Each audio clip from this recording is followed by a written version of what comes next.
یہ اللہ سبحانہ تعالیٰ نے جہاں دل کا حکم دیا کہ دل ایسی چیز ہے پورے وجود میں جس پر حکمرانی میری، جس کے اندر میں اور اس کے باہر،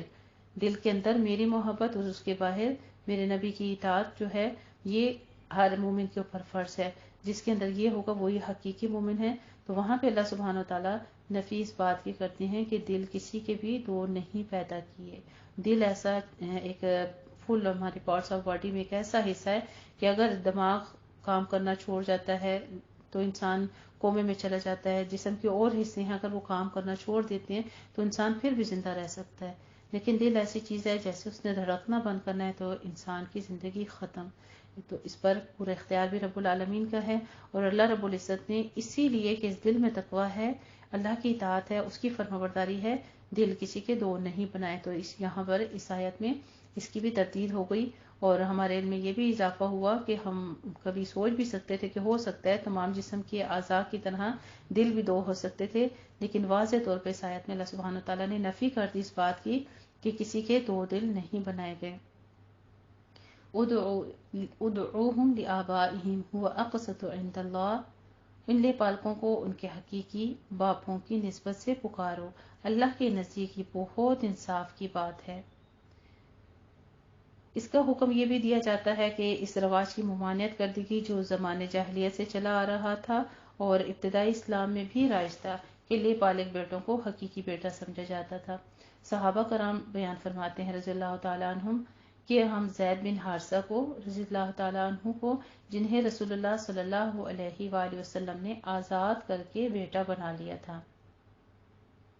زید بن محمد کہہ کر ہم پکارا کرتے تھے کہ وہ قرآن کریم کی آیت نازل ہوئی، ادعوا لآبائہم نازل ہو گئی. صحیح بخاری نے اسے روایت کیا ہے. اس آیت کے نزول کے بعد حضرت ابو حذیفہ رضی اللہ تعالی عنہ کے گھر میں بھی ایک مسئلہ پیدا ہو گیا، جنہوں نے سالم کو بیٹا بنایا ہوا تھا. جب منہ بولے بیٹوں کو حقیقی بیٹا سمجھنے سے روک دیا گیا تو اس سے پردہ کرنا ضروری ہو گیا. نبی کریم صلی اللہ علیہ وآلہ وسلم نے حضرت ابو حذیفہ رضی اللہ تعالیٰ عنہ کی بیوی کو کہا کہ اسے دودھ پلا کر اپنا رضائی بیٹا بنا لو، کیونکہ اس طرح تم اس پر حرام ہو جاؤ گی. چنانچہ انہوں نے ایسا ہی کیا. اسے صحیح مسلم اور صحیح سنن ابو داؤد نے روایت کیا ہے. ایک اور بات اس کے بارے میں وضاحت کرتے چلوں کہ اگر وہ بچہ بلوغت کی عمر کو پہنچ چکا ہے اور ماں کو اس کو دودھ پلانا جائز نہیں ہے، اس حالت میں کہ وہ بلوغت کی عمر کو پہنچ چکا ہے، تو کسی بھی فارم میں، یعنی ضروری نہیں ہے کہ سینے کے ساتھ منہ لگا کر دودھ پلایا جائے، بلکہ اس کو کسی بھی فارم میں، اگر وہ خود اس وقت دودھ پلانے سے قاصر ہو چکی ہے تو پھر وہ اپنی بہن کا یا اپنے ایسے کسی محرم رشتے کا جس کی وجہ سے وہ بچہ اس کا محرم بن جائے، جو کہ اس کی یعنی خالہ، پھوپھی، چچی یا اس طرح کے رشتے جو آ جاتے ہیں محرم رشتے ہوں، ان میں سے اگر کسی کا جو اس دوران کسی اپنے چھوٹے بچے کو فیڈ کرا رہی ہیں اور اس کا دودھ کسی بھی ذریعے سے، یعنی چمچ پر ڈال کر یا پیالی کے بیچ میں کسی اور طریقے سے اگر اس کو پلا دیا جائے تو بھی وہ ماں جو ہے وہ اس بچے کے محرم رشتوں میں آ جاتی ہے. اور رشتے دار، اور اس کے بارے میں پھر آگے ساتھ ہی وضاحت اور بھی کی ہے کہ جو تمہارے اس معاملے میں اگر تم سے بھول چوک ہو جائے اور تم پر کوئی گناہ نہیں ان باتوں کا اگر تم انجانے میں کر لو، لیکن تمہارے دل میں جس بات کا عزم کر لیا ہے تو وہ گناہ، اور اللہ بہت بخشنے والا، بہت رحم فرمانے والا ہے. النبی اولا بالمؤمنین من انفسہم، نبیوں مومنوں پر ان کی اپنی جانوں سے زیادہ حق رکھتے ہیں، اور نبی کی بیویاں ان کی مائیں ہیں، اور رشتہ دار اللہ کی کتاب کی روح سے دوسرے مومنین اور مہاجرین کی نسبت آپس میں ترکے کے زیادہ حقدار ہیں.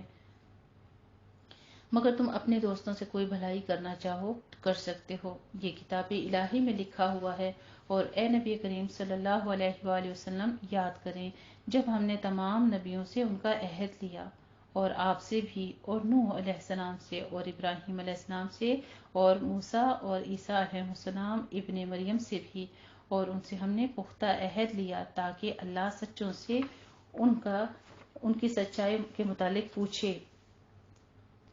یعنی یہ عہد اللہ تعالیٰ نے اس لیے لیا کہ سچے نبیوں سے پوچھے کہ انہوں نے اللہ کا پیغام اپنی قوموں تک ٹھیک طریقے سے پہنچا دیا تھا یا نہیں. اور دوسرے مطلب یہ بھی ہے کہ وہ انبیاء کرام ان سے پوچھے کہ تمہاری قوموں نے تمہاری دعوت کا جواب کس طرح دیا، مثبت انداز میں یا منفی طریقے سے، جس طرح کے دوسرے مقام پر ہے کہ ہم ان سے بھی پوچھیں گے جن کی طرف رسول بھیجے گئے، اور رسولوں سے بھی پوچھیں گے۔ سورہ اعراف میں اس کا ذکر ہو چکا ہے، اس میں اور بہت ساری تنبیہات گزر چکی ہیں بہت سارے مقامات پر کہ وہ دعوت حق کا فریضہ پوری تندہی سے اور اخلاص کے ساتھ ادا کرتے رہے تاکہ بارگاہ الہی میں سرخ روح ہو کر جائیں۔ اب ان لوگوں کے لیے کیا تھی؟ وحید آ گئی، جن لوگوں کو حق کی دعوت پہنچائی گئی ہے اور وہ اس کو قبول نہیں کرتے، تو پھر اللہ تعالیٰ کے ہاں وہی مجرم ہوں گے۔ پھر انبیاء کرام کو بار بار یہ بھی کہا گیا کہ آپ سے اس کے بارے میں پوچھنا ہوگی، اور اس سے کافروں کے لیے دردناک عذاب تیار کر رکھا ہے۔ یا ایھا الذین آمنوا اذکروا نعمت اللہ، اے ایمان والو تم اپنے اوپر اللہ کا احسان یاد کرو جب تمہیں کفار کے لشکروں نے آ لیا تھا، پھر ہم نے ان پر آندھی اور فرشتوں کے ایسے لشکر بھیجے جنہیں تم نے دیکھا نہیں، اور تم جو عمل کرتے ہو اللہ اسے خوب دیکھ رہا ہے۔ اذ جاءوکم من فوقکم ومن اسفل منکم، جب تم نے دشمن تمہارے اوپر اس کی طرف سے اور تمہارے نیچے کی طرف سے چڑھ آئے تھے، یعنی اس سے مراد یہ ہے کہ ہر طرف سے دشمن آ گئے تھے۔ اوپر سے مراد غطفان، حوازن اور دیگر نجد کے مشرکین ہیں، اور نیچے قسم سے قریش اور ان کے اعوان و نصار تھے۔ وَإِذْ زَاغَتِ الْأَبْصَارُ وَبَلَغَتِ الْقُلُوبُ الْحَنَاجِرَ، اور جب آنکھیں خوف و ہراس کی وجہ سے اصل جگہ سے ہٹ گئیں اور کلیجے حلقوں کو پہنچ گئے، اور تم اللہ کے بارے میں طرح طرح کے گمان کرنے لگے۔ یہ مسلمانوں کی اس کیفیت کا اظہار ہے جس وقت وہ دوچار ہو گئے تھے۔ وہاں مومن آزمائے گئے اور شدت سے ہلا مارے گئے، یعنی مسلمانوں کو خوف اور قتال، بھوک، محاصرے، ہر قسم کی آزمائش میں ڈال دیا گیا تاکہ منافق الگ ہو جائیں۔ اور جب منافق اور جن لوگوں کے دلوں میں مرض تھا کہہ رہے تھے اللہ اور اس کے رسول نے ہم سے نہیں وعدہ کیا مگر دھوکے اور فریب کا، نعوذ باللہ، یعنی اللہ تعالیٰ کی طرف سے مدد کا وعدہ معاذ اللہ ایک فریب تھا۔ یہ تقریباً 70 منافقین تھے جن کی زبانوں پر وہ بات آ گئی جو دلوں میں تھی۔ آیات مبارکہ کو پڑھ کے تو اپنے دل کو بھی یہی انسان جائزہ لیتا ہے کہ ہمارے اندر جب مشکل آتی ہے، تکلیف آتی ہے، تو ہمارے ایمان کا کیا لیول ہوتا ہے۔ کیا ہم ایک دم دل برداشتہ ہو کے اور اللہ کی عبادت سے دور ہو جاتے ہیں، یا پھر اور زیادہ اللہ سے عاجزی انکساری کی طرف دوڑ پڑتے ہیں؟ تو یہاں ذکر تو منافقین کا ہو رہا ہے، لیکن وہی بات ہے کہ دلوں میں مرض تمام انسان کے، مخلوق کے، جو آدم کی اولاد ہے سب میں پائی جاتی ہے۔ اللہ سبحانہ تعالیٰ ہمارے دلوں کو ثابت قدمی عطا فرمائے اور اپنے ایمان پر سالم قائم رکھے۔ وَإِذْ قَالَتْ طَائِفَةٌ مِّنْهُمْ، اور جب ان میں سے ایک گروہ نے کہا تھا، اے اہل یثرب، آج تمہارے لیے لشکر کے ساتھ کوئی قیام گاہ نہیں، لہٰذا تم لوٹ چلو۔ اور ان میں سے ایک گروہ نبی سے اجازت مانگ رہا تھا، وہ کہتے تھے بے شک ہمارے گھر کھلے پڑے غیر محفوظ ہیں، حالانکہ وہ کھلے اور غیر محفوظ نہیں تھے، وہ تو صرف جنگ سے فرار چاہتے تھے، اور اگر اس دن کی مدینہ کے اطراف سے ان پر کفار کے لشکر داخل کر دیے جاتے، پھر ان سے فتنہ و فساد یعنی خانہ جنگی یا شرک کے بارے میں پوچھا جاتا تو وہ فوراً اس میں کود پڑتے اور اس شرکت فتنہ میں بس تھوڑا ہی توقف کرتے۔ وَلَقَدْ كَانُوا عَاهَدُوا اللَّهَ مِن قَبْلُ لَا يُوَلُّونَ الْأَدْبَارَ، اور بلا شبہ اس سے پہلے انہوں نے اللہ سے عہد کیا تھا وہ پیٹھ نہیں پھیریں گے، اور اللہ کے عہد کی پوچھ کچھ تو ہونی ہے۔ آپ کہہ دیجئے اگر تم موت سے یا قتل ہونے سے بھاگنا چاہو تو تمہارا بھاگنا تمہیں ہرگز نفع نہیں دے گا، اور تب تم بہت کم فائدہ اٹھاؤ گے۔ اے نبی کریم صلی اللہ علیہ وآلہ وسلم، آپ کہہ دیجئے کون ہے جو تمہیں اللہ سے بچا سکے گا اگر وہ تمہارے ساتھ کسی سختی کا ارادہ کرے یا وہ تم پر رحمت کا ارادہ کرے۔ یعنی اسے پورا کرنے کا اس طرح مطالبہ کیا جا رہا تھا کہ عدم و وفا ثابت ہو جائے، اور موت سے تو کسی صورت بھی فرار نہیں تھی، لیکن میدان جنگ سے بھاگ کر آ بھی جاؤ گے تو تمہیں کیا فائدہ حاصل ہوگا؟ کچھ عرصے بعد موت کا پیالہ تو ان تک پہنچ ہی چکا تھا، موت نے تو ان کو آ ہی لیا۔ وَلَا يَجِدُونَ لَهُم مِّن، اور وہ اللہ کے سوا اپنے لیے نہ کوئی حمایتی پائیں گے اور نہ کوئی مددگار پائیں گے۔ بے شک اللہ انہیں جانتا ہے جو تم میں سے جہاد میں رکاوٹیں ڈالنے والے ہیں، اور انہیں بھی جو اپنے بھائیوں سے کہتے ہیں ہمارے پاس آ جاؤ۔ یہ کہنے والے منافقین تھے جو اپنے دوسرے ساتھیوں کو بھی مسلمانوں کے ساتھ جنگ میں شریک ہونے سے روک رہے تھے۔ وَلَا يَأْتُونَ الْبَأْسَ إِلَّا قَلِيلًا، اور وہ جنگ میں کم ہی آتے ہیں اس حال میں کہ وہ تمہارا ساتھ دینے میں سخت بخیل ہیں۔ چنانچہ جب خوف کا وقت آئے تو آپ انہیں دیکھتے ہیں کہ وہ آپ کی طرف دیکھ رہے ہیں، ان کی آنکھیں اس طرح گھومتی ہیں جیسے وہ شخص جس پر موت کی غشی طاری ہو۔ یہ ان کی بزدلی اور پس ہمتی کی کیفیت کا بیان کیا جا رہا ہے۔ سَلَقُوكُم بِأَلْسِنَةٍ حِدَادٍ أَشِحَّةً عَلَى الْخَيْرِ، پھر جب خطرہ دور ہو جاتا ہے تو مال غنیمت کے لیے اتنے حریص ہو کر آتے ہیں، اتنی تیزی سے آتے ہیں کہ زبانوں کے ساتھ تمہارے بارے میں بھی زبان درازی کرنے لگتے ہیں۔ یعنی اپنی جتنی بھی ان کی مردانگی تھی اور شجاعت تھی اس کے بارے میں ڈینگے مارتے تو ایسے تھے جو سراسر جھوٹ پر مبنی ہوتی تھی، یا غنیمت کی تقسیم کے وقت اپنی زبان کی تیزی و تراری سے لوگوں کو متاثر کر کے زیادہ سے زیادہ مال حاصل کرنے کی کوشش کرتے تھے۔ حضرت قتادہ رحمہ اللہ تعالیٰ فرماتے ہیں، غنیمت کی تقسیم کے وقت یہ سب بخیل زیادہ تھے اور زیادہ سے زیادہ بڑا حصہ لینے والے، اور لڑائی کے وقت سب سے زیادہ بزدل، ساتھیوں کو بھی یار و مددگار چھوڑ کر بھاگ جانے والے ہیں۔ یہ لوگ ایمان لائے ہی نہیں، لہٰذا اللہ نے ان کے اعمال ضائع کر دیے، اور یہ اللہ کے لیے نہایت آسان ہے۔ یحسبون الاحزاب لم یذهبوا، اور وہ سمجھتے ہیں کہ ابھی تک لشکر گئے نہیں، اور اگر یہ لشکر چڑھ آئیں تو وہ تمنا کرتے ہیں کاش وہ صحرا نشین دیہاتوں میں جا بسے ہوتے اور وہاں تمہاری خبریں دریافت کیا کرتے، اور اگر وہ تم میں موجود ہوتے تو وہ دشمن سے لڑائی میں کم ہی حصہ لیتے۔ یقیناً تمہارے لیے رسول اللہ کی ذات میں صلی اللہ علیہ وآلہ وسلم بہترین نمونہ ہیں، ہر اس شخص کے لیے جو اللہ سے ملاقات اور یوم آخرت کی امید رکھتا ہو۔ یعنی اے مسلمانوں، تم سب کے لیے رسول اللہ صلی اللہ علیہ وآلہ وسلم کی ذات کے اندر بہترین ایک نمونہ ہے، یعنی ایک ایسا رول ماڈل ہے جو کہ تم جہاد میں صبر کے ساتھ، استقامت کے ساتھ تم اس کی پیروی کرو تو تمہارے لیے بہت بہتر ہے۔ ہمارا یہ پیغمبر جہاد میں بھوکا رہا، حتیٰ کہ اسے پیٹ پر پتھر باندھنے پڑے، اس کا چہرہ زخمی ہو گیا، اس کی رباعی دانت ٹوٹ گیا، خندق اپنے ہاتھوں سے کھودی، اور تقریباً 1 مہینہ دشمن کے سامنے سینہ سپر رہا۔ یہ آیت اگرچہ جنگ احزاب کے زمن میں نازل ہوئی ہے، جس میں جنگ کے موقع پر بطور خاص رسول اللہ صلی اللہ علیہ وآلہ وسلم کی اسوہ حسنہ کو سامنے رکھنے اور اس کی اقتداء کرنے کا حکم دیا گیا ہے، لیکن یہ حکم عام ہے، یعنی آپ صلی اللہ علیہ وآلہ وسلم کے تمام اقوال و افعال اور احوال میں مسلمانوں کے لیے آپ کی اقتداء ضروری ہے، چاہے ان کا تعلق عبادات سے ہو یا معاشرت سے، معیشت سے ہو یا سیاست سے، زندگی کے ہر شعبے میں آپ کی ہدایات واجب الاتباع ہیں۔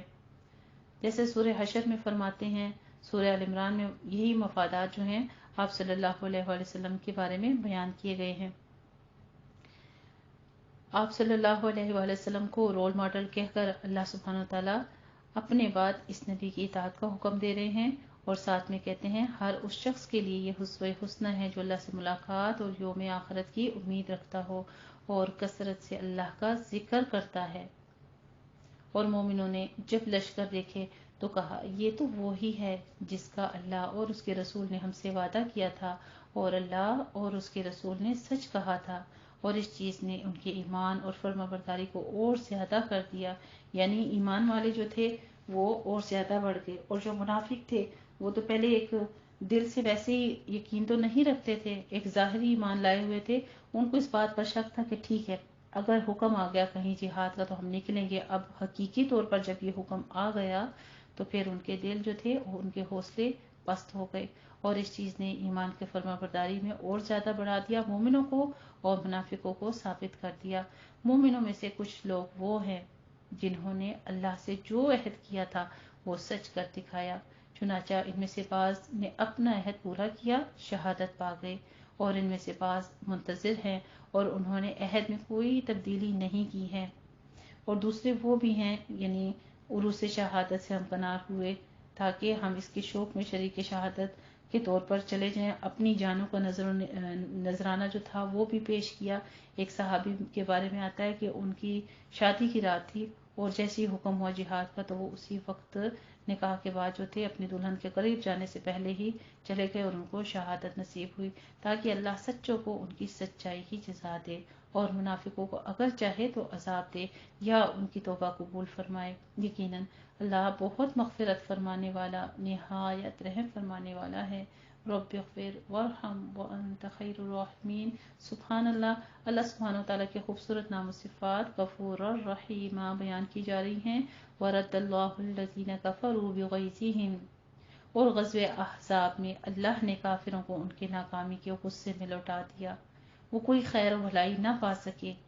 یعنی مشرک جو مختلف جہاد سے جمع ہو کر آئے تھے تاکہ مسلمانوں کا نشان مٹا دیں، اللہ نے انہیں اپنے غیظ و غضب سمیت واپس لوٹا دیا۔ نہ دنیا کا مال و متاع ان کے ہاتھ لگا اور نہ آخرت میں اجر و ثواب کے مستحق ہوں گے،